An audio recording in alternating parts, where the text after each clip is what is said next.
What is the prognosis?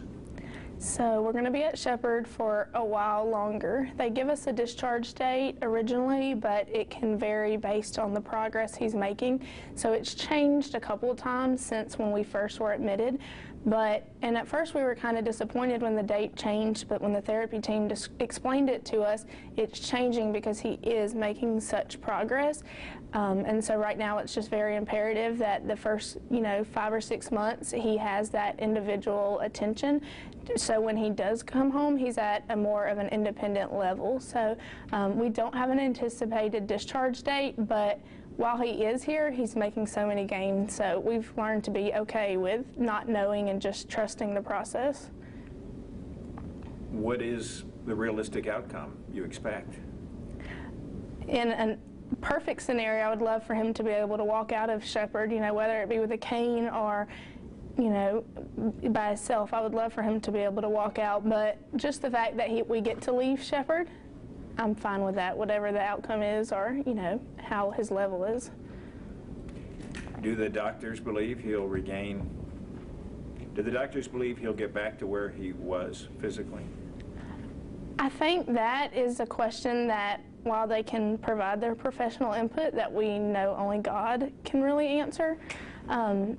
But just the fact that he is doing so good, I think that is impressive to what the doctors, because he shouldn't be able to do what he is doing, and he is doing it, and not only doing it, but exceeding. So, what is it about your husband inside that has enabled him to make the gains he's made?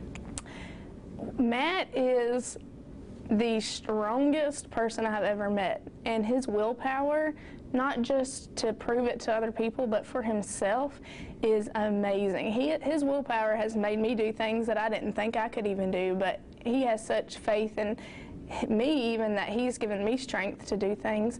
So, he is a very determined person, and if he sets his mind to it, he will do it, and he's very goal-oriented. Tell me about the decision process to do this interview. To do this? So I was very apprehensive to any media just because I kind of tend to be a private person, and this is a pretty traumatic situation or moment for us in our life. And I haven't done anything prior to this because I wanted it to be a decision that Matt and I made together. And he's at a point now where we can have those conversations and discussions, and when I proposed the idea to him, he was 100% for it. He wanted to tell everybody thank you from the bottom of his heart, because he knows that because of the support we've received, it's alleviated some of the stress that I would have and helped me be able to take care of him and our kids. So he was very appreciative, and being able to make that decision together made me more comfortable with it, so that's why we decided to do it. Where do the two of you get your strength? Each other and God, honestly, because we've been brought literally down to the lowest point of both of our lives, and we've received so many blessings that are unexplainable that we have to, it's God. You don't have 20 coincidences, and the accident in itself is just a miracle that he's alive and cognitively there, physically regaining strength every day. And then each other, too. We've always had a pretty strong relationship and a connection that was pretty instant. So I would say our foundation and trust within each other has definitely been a big, support for us and a strength area.